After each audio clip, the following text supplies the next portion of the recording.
On va dire que plutôt aux origines, des secteurs de fleuves, à la fois les plaines et les cours d'eau, et les lits de cours d'eau, sont des passages facilitateurs pour les transferts de population, pour les échanges commerciaux, à la fois en tant que voie fluviale, mais aussi en secteur de plaine. Donc d'un point de vue géographique ou topographique, c'est évidemment un secteur de passage privilégié.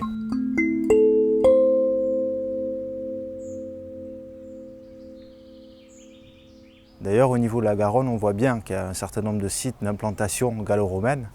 Donc on a la genèse ici de l'implantation, de la fixation des populations autour du fleuve. Et puis cette fixation, elle s'est développée au fur et à mesure, notamment au Moyen-Âge, où on est quand même plutôt sur l'âge d'or des échanges commerciaux au niveau du Moyen-Âge, avec la constitution des bastides, qui est un déterminant, en tout cas un marqueur fort dans l'organisation urbaine moyenâgeuse dans le sud-ouest. On a une fonction vivrière, bien entendu. Et puis ce qui est intéressant avec le fleuve, c'est qu'on a aussi tout un apport de ressources qui permet d'avoir des matériaux de construction. Par exemple avec l'utilisation des galets, avec l'utilisation de la pierre calcaire ou de la brique crue ou cuite.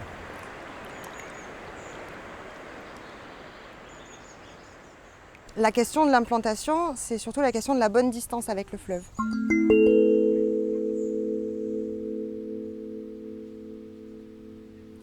Donc on a des bourgs qui vont s'installer, de préférence un peu en retrait des berges de la Garonne pour se prémunir du risque d'inondation. Et là, en fonction de la topographie, on va avoir des villages qui sont parfois en belvédère sur la Garonne, d'autres qui sont installés sur des premières terrasses qui sont très reculées. On a des villages qui s'installent au creux de méandres, mais on est quand même obligé d'installer en bord de Garonne des activités qui sont directement liées à l'eau, des ports de pêche, des ports de commerce, des moulins, etc. Par exemple, La Réole ou encore Saint-Macaire, qui sont des villes qui se sont développées en façade fluviale sur le fleuve, alors très contraintes par le risque d'inondation, mais qui ont construit des façades empierrées pour essayer de résister aux dangers du fleuve.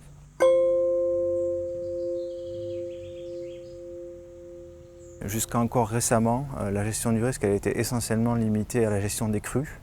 On avait à l'origine plutôt une stratégie d'implantation vis-à-vis du fleuve où on s'implantait plutôt en hauture ou en bassure. Donc on jouait vraiment avec la topographie.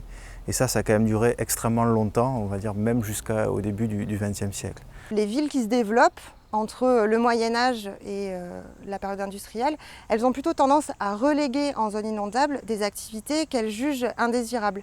Et puis on relègue aussi en zone inondable des populations qu'on juge indésirables en ville. Par exemple, les populations les plus pauvres ou les populations malades. Donc c'est en zone inondable qu'on installe les hôpitaux, comme c'est le cas à Toulouse, quartier Saint-Cyprien. Alors aujourd'hui, avec l'évolution des techniques, on se protège beaucoup mieux de la crue. La crue commence à être beaucoup moins un problème, donc on a construit des digues et on en profite pour protéger des activités économiques importantes, des parcelles agricoles. Mais ce qu'on va faire, c'est qu'on empiète sur l'espace de liberté du fleuve et on va même construire sur cet espace de liberté du fleuve. Et à mesure qu'on fait ça, on accepte de moins en moins que le fleuve se rappelle à nous. Donc on a cette contradiction qui commence à naître où on se protège du risque d'inondation en contraignant la Garonne, mais dès qu'elle nous contraint en retour, on n'accepte plus.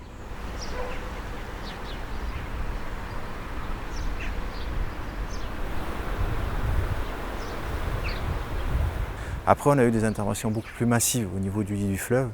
On a essayé de le canaliser, ça a permis aussi de développer d'autres usages, notamment en termes d'intensification de l'agriculture ou de l'urbanisation, entre autres, ou de l'exploitation des ressources industrielles.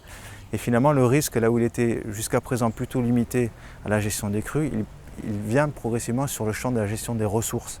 C'est-à-dire que comme on développe une dépendance de plus en plus accrue aux ressources qu'offre la Garonne, forcément, la gestion du fleuve en tant qu'apport nourricier, finalement, ça devient un enjeu extrêmement important et finalement le risque il est là. C'est-à-dire c'est la pénurie d'eau, c'est la pénurie de ressources issues du fleuve et ce qui amène à un certain nombre de dangers, de conflits même qu'il va falloir arriver à équilibrer.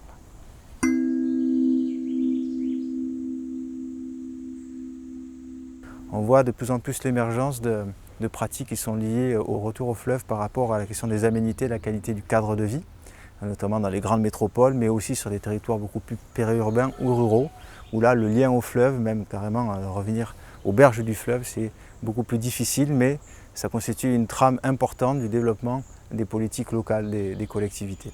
Aujourd'hui, on a les prémices d'une nouvelle relation, mais qui est plus cette fois basée sur le labeur, mais qui est basée sur les loisirs. Les fêtes qu'on avait autrefois de Garonne, c'était les fêtes de la pêche à la loze, qui est le poisson migrateur emblématique de la Garonne. Aujourd'hui, les fêtes de la Garonne, c'est plus la fête des loisirs nautiques ou de la sensibilisation à l'environnement. Et on a de même le retour des guinguettes en ville. Et c'est un mouvement qui s'étend petit à petit à des communes plus périurbaines, voire rurales. On a un enjeu écologique aussi, puisque le fleuve, c'est aussi un corridor écologique. Donc là aussi, on a besoin de garder ces continuités écologiques pour retrouver un lien à la valorisation environnementale. Et ça, c'est particulièrement vrai en ville. Et le retour au fleuve, c'est un phénomène qui est né en ville d'un besoin des urbains de retrouver des espaces de nature. Et les bords de fleuve, les bords de Garonne, c'est un espace privilégié pour ça. Et puis un autre point qui semble émerger, c'est le volet touristique.